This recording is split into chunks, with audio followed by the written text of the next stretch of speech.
Hi, welcome back to my channel. Today we're going to talk about the rental properties here in Canada. But before that, I want to show you this. So I wanted to show you the beauty of the morning here from where we are. If you're a mom like me, I know that you will appreciate the mornings, the peaceful and quiet mornings where you're the only person awake in the house. And this is what it is for me right now.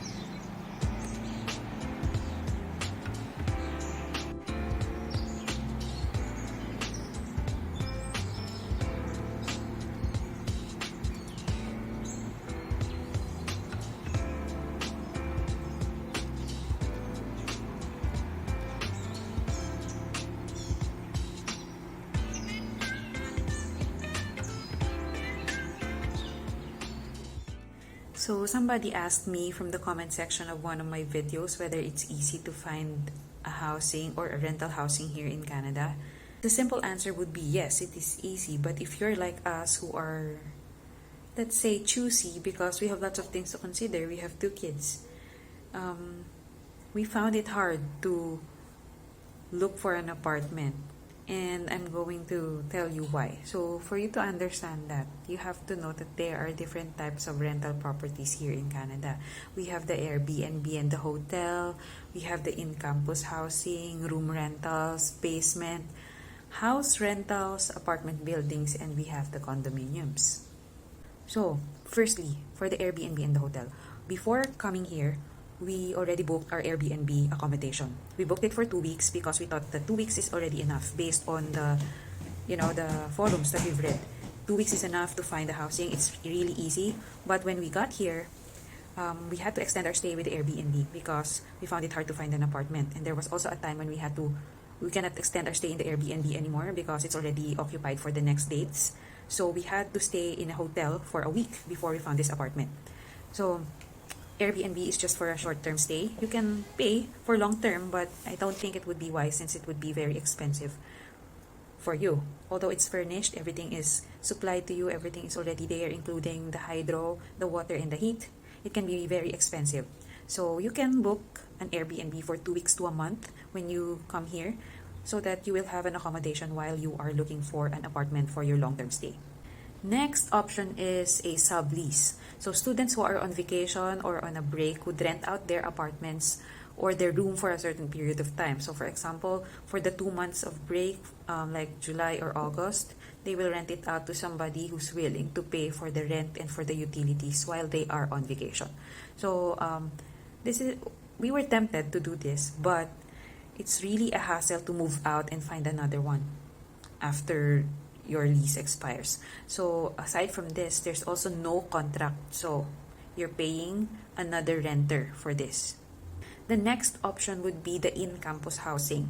So it's inside the campus, it's run by the school, and it's like a dormitory type. And there are options to include the meals in your accommodation. So rooms are usually shared, so it's not ideal for families with small children. Because if your children, like our children, they can be noisy at times and there might be problems with regards to complaints from other students who are trying to study, right? So that's not an option for us. So next would be the room rentals. So room rentals, in this setup, you share common areas. You just rent a single room, and then the shared areas or the common areas are the kitchen, the bathroom, the living room, the lawn, everything.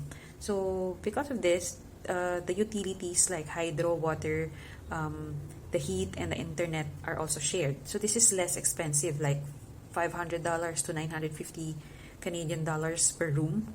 So there are lots of room rentals out there. If we don't have a family, it would be easy for us to book an Airbnb apartment for 2 weeks and then we can easily find a room to rent because it's that easy and there are lots of available room rentals out there.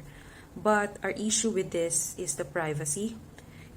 As I've said before, kids are really noisy and we use the bathroom a lot to clean them.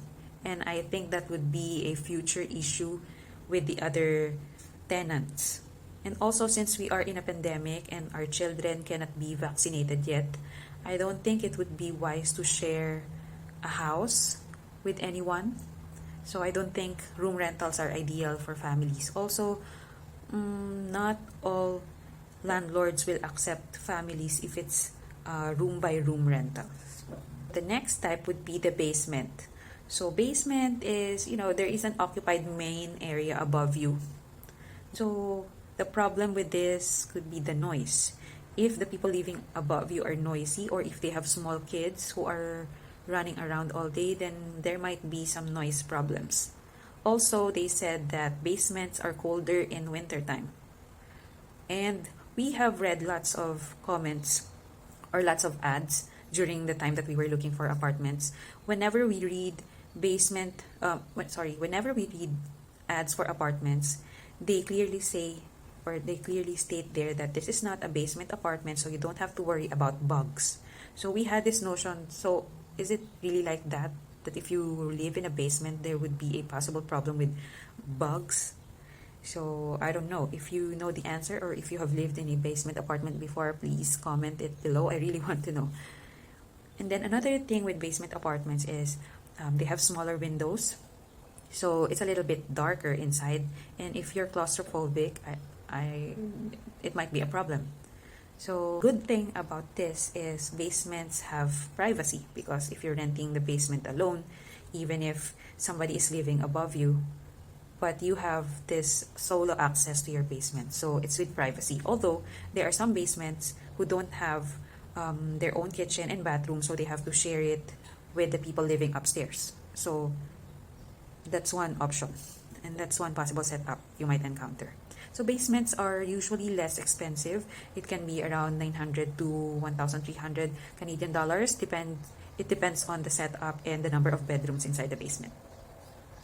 So the next would be the house rentals. So this is a good option for those who want the privacy of their own home.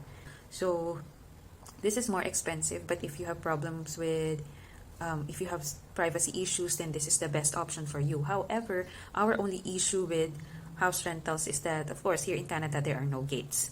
And it's not like in the Philippines where there are subdivisions and villages guarded by security guards.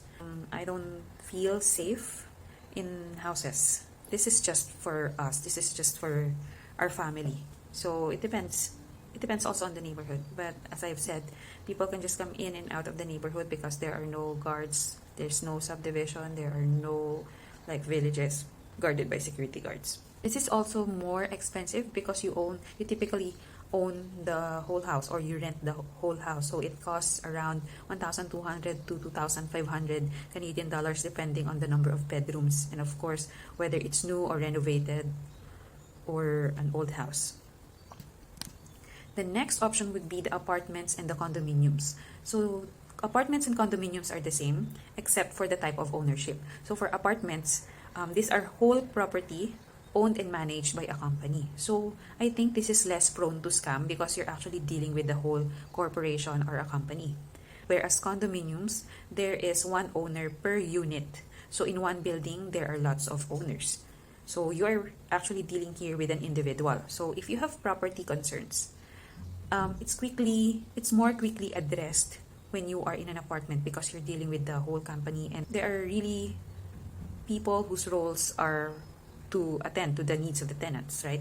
So usually utilities here are included except for hydro. So water is included in the rent, heat is included in the rent, but it depends on the company. But usually it's like that. So the only thing that you have to pay is the rent and the hydro or the electricity. Usually condominiums and apartments here are semi-furnished. So they provide the oven, the stove, the refrigerator, and what else? Microwave. So those are the things that are provided. So with regards to the availability, it follows the pattern of the academic year. So for example, if it's the school year and classes are already starting, then it might be a little bit hard for you to find an apartment because everything is already occupied. But if you come here during the breaks, for example, when you come here during July or August, then there are lots of apartments available. So this is more expensive depending on the number of bedrooms. So a one-bedroom apartment may cost you around 1,300 to 1,600 Canadian dollars a month. For two-bedroom apartments, that would be like 1,600 to 1,900 or 2,000 Canadian dollars, and the price goes higher with the number of bedrooms.